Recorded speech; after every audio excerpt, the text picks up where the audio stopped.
Paz de Deus a todos. Vamos dar continuidade aqui, novamente, no site da CCB. Temos aqui institucional, Sempre aqui você vai conseguir ter o acesso. E estatuto. E no estatuto a gente analisou o preâmbulo, A gente vai analisar hoje o artigo 1º, que é o artigo específico do estatuto. Provavelmente no Instagram vai ficar só 1 minuto, Que é o limite aí que eles colocam, mas a continuação fica lá no canal no YouTube. Se alguém tiver interesse em se aprofundar, pode ficar à vontade, tá bom? O link tá na bio aí. Nesse capítulo 1º, nós temos a denominação, finalidade, sede, foro e administração, Ele trabalha, se você for analisar lá no site, com os estatutos que foram mudados ao longo dos anos, certo? Até chegar esse último estatuto, que é o estatuto que está vigente, que é o estatuto de 2013. Ele é claro aqui, no comecinho, a Congregação Cristã no Brasil é uma comunidade religiosa fundamentada na doutrina apostólica, aí cita qual livro da Bíblia específico, E organizada nos termos do artigo 44, inciso 4 da Lei 10.406/02.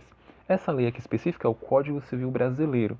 Se você for jogar essa lei no Google ou algum outro meio de pesquisa, você vai ver que é o Código Civil Brasileiro. O artigo 44, ele vai tratar das associações, enfim, e a organização religiosa ela foi introduzida no Código Civil pelo esse artigo, 44, nesse inciso específico, pela lei que veio depois, aí já nos tempos ali do governo PT, ali, governo Lula, 2003, um ano depois ali do Código Civil, de 2002, e ele fez algumas alterações e incluiu a organização religiosa dentro do Código Civil. E assim ela tem, através dessa personalidade jurídica, considerada e garantida também pelo Código Civil e pela Constituição Federal do país também.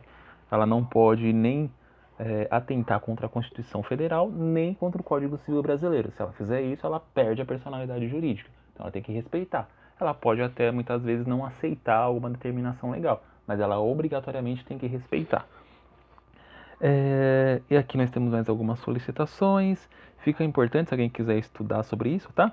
Já tem um vídeo aí sobre a organização religiosa, mas quem quiser se aprofundar, é muito bom. Vai te dar uma clareza muito grande. Não só para a questão de CCB, mas para você entender também. Tem as demais empresas, Não sem fins lucrativos, mas as demais empresas também, você saber como é que funciona uma empresa. É essencial. Nós temos o parágrafo 1º desse artigo. Ele é muito claro e ele explica o seguinte: a Congregação Cristã no Brasil tem sua personalidade jurídica amparada nos dispositivos da Constituição da República Federativa do Brasil, no Código Civil Brasileiro e na legislação pertinente. Então, quem dá a personalidade jurídica para a organização religiosa CCB é a Constituição Federal do Brasil e o Código Civil e a legislação pertinente, que ela tem uma legislação específica, que é de 2003, que vai explicar o que ela precisa, como funciona o estatuto, o que compõe um estatuto para que ele seja válido ou para que ele seja nulo. Precisa ter todas essas solicitações para você entender o que é a personalidade jurídica, certo? Porque a pessoa jurídica ela é uma pessoa jurídica, ela não se confunde com a pessoa física. É a pessoa jurídica, a CCB é uma pessoa jurídica, Congregação Cristã no Brasil é um CNPJ, como uma pessoa física tem um CPF. A empresa, que é uma pessoa jurídica, tem um CNPJ de identificação. Aí temos o parágrafo 2º. Esse parágrafo 2º aqui é bem interessante. A Congregação Cristã no Brasil não depende nem mantém vínculo com instituições outras, quer no país, quer no exterior. Porém, conserva comunhão espiritual com comunidades religiosas no exterior que professam a mesma fé e doutrina. Por que ela não tem vínculo? Normalmente nós temos essa dificuldade de entender a obra no Brasil e no exterior. Só existe vínculo e obra de Deus nesses moldes aqui no Brasil. Não tem como existir no exterior, porque a Constituição de cada país muda, As suas leis pertinentes vão mudando. Então ela não tem vínculo com nenhuma, ela só tem vínculo com as congregações brasileiras, que estão dentro do território nacional brasileiro. As demais que estão no exterior, por mais que elas levem o nome de Congregação Cristã no Paraguai, Congregação Cristã nos Estados Unidos, Congregação Cristã na Europa, na Alemanha, na França, não tem problema, elas podem levar o nome, porém, elas não estão vinculadas, mas elas têm uma comunhão.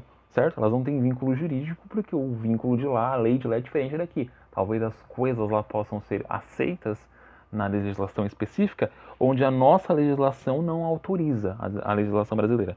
E como ela tem a personalidade jurídica amparada na legislação brasileira, ela obrigatoriamente deve seguir as leis brasileiras. É assim que funciona, tá bom? Tem uma dúvida aí do pessoal e ela tem a mesma doutrina. Se tiver a mesma doutrina, eles vão ter comunhão, mas isso não é vínculo.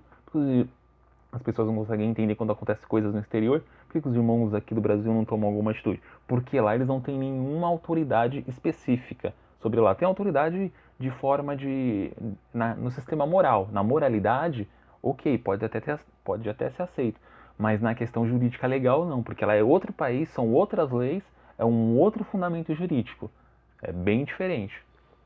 Então a gente vai parar por aqui, né? A gente vai entrar depois no artigo 2º, tá? Mas o artigo 1º é isso, tem os 2 parágrafos aí que é o início, provavelmente que não é explicado, deveria ser explicado nas congregações, mas enfim, né? Nós temos, a maioria da Irmandade não tem conhecimento e até o irmão do ministério também não tem conhecimento para passar para aquele da Irmandade também é essa solicitação, tá bom?